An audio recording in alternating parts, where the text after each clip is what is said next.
This is Prague, Czechoslovakia. Ladies and gentlemen, you have heard the polka by Josef Bohuslav I. And now Mr. Bemborow will read the English news bulletin.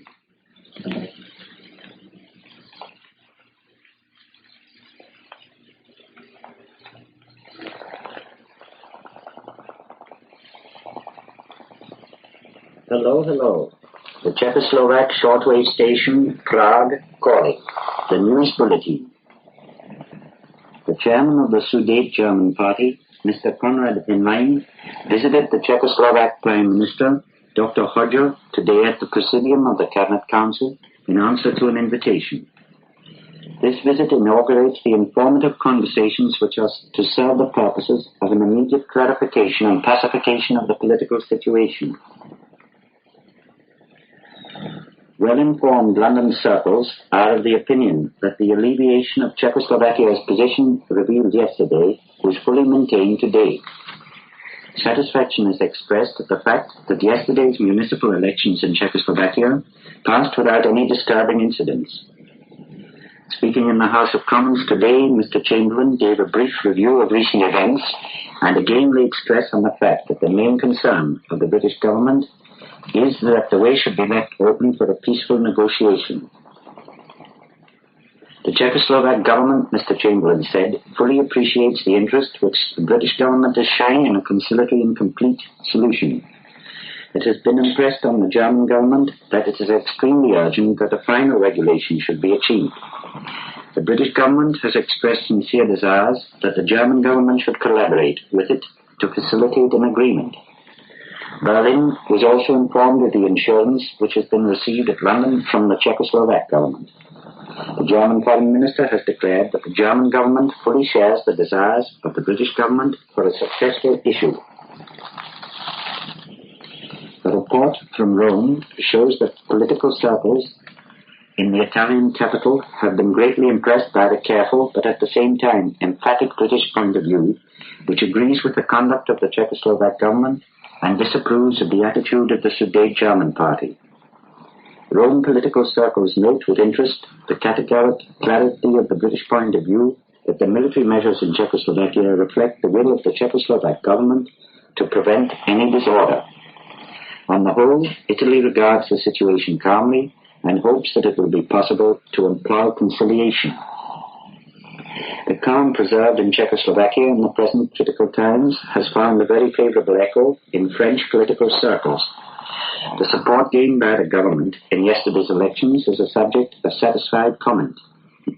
Officially, the opinion is expressed at Paris that the point of view of Czechoslovakia has greatly facilitated the further Franco-British negotiations for a settlement of the situation and the dispersion of the existing tension. The Czechoslovak minister to Paris, Dr. Oslinsky, had further lengthy conversations at the French Foreign Ministry today. The Czechoslovak Minister of National Defense summoned one class of reservists to the colours on Saturday. The purpose of this step is to train reservists in the use of a newly introduced arm, to supplement garrisons where necessary, and at the same time to strengthen the security of the country. This measure is in no sense mobilization. The class of reservists affected came together rapidly, quietly, and with exemplary discipline. False reports are circulating abroad that the measures introduced in Czechoslovakia for public security entrusted police service also to certain civil organizations and physical cultural organizations. The Czechoslovak Press Bureau declares that these false reports are without any foundation. Police services and guard duties are being performed only by those formations entitled to do so, that is, the police, the gendarmerie, and the army. The Czechoslovak government conveyed its thanks in a wireless message today to all the citizens of this state for the order and discipline shown during the municipal elections yesterday. The attendance at the polls was greater than at previous elections, and throughout yesterday there was not the slightest disturbance of the peace. The government also took the opportunity of thanking those responsible for the public administration for their services. The appeal which the President of the Republic made on Saturday has obviously been listened to. The orderliness characteristic of Prague was maintained everywhere yesterday, and no incidents of any kind occurred. From the reports received at Prague today, it is evident that the elections were followed by the whole of Europe with considerable attention. With regard to yesterday's elections, it must be pointed out that the municipal elections are being held in stages in a total of 10,000 parishes. Yesterday, only 2% of this number held elections, but the day is of the utmost importance as voting took place in Prague, where more than 500,000 people voted. The election results produced some surprises, as, for instance, the gain of 35,000 votes by the National Socialist Party, to which the present Lord Mayor of Prague, Dr. Zenko, belongs, and the gain of 30,000 votes by the Communist Party, which thus becomes the second strongest party in the capital city. The Republican, Social Democrat, the Traders, and the Populist parties all registered gains, while the National Unity, formerly the Kremlin Party, lost 3, and the National League lost 5 seats. The Henlein Party will have 4 seats on the Prague City Council, and the Jews 2 seats. It would be an error to attribute too great a significance to the electoral results of the capital city, and to take them as indicative of the political temper of the whole country. It is a known fact that the social classification of the population of any large city shows a much sharper differentiation than in rural areas.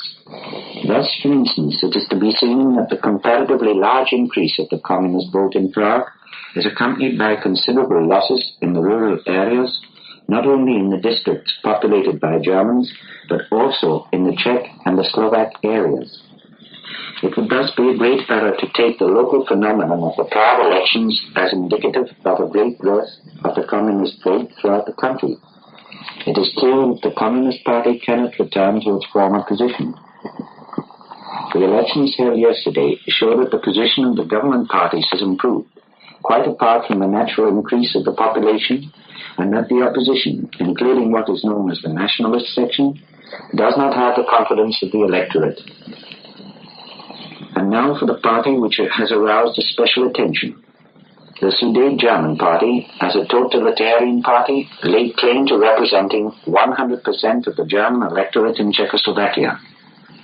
In spite of the fact that, under the influence of Anschluss, the 2 smaller German parties supporting the Czechoslovak government were liquidated, the Sudetenland Party did not gain such success as would enable it to speak in the name of all the Germans in Czechoslovakia.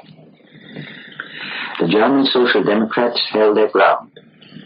Because the franchise in Czechoslovakia is strictly proportional, an examination of the figures for a typical district with a mixed population gives the following picture.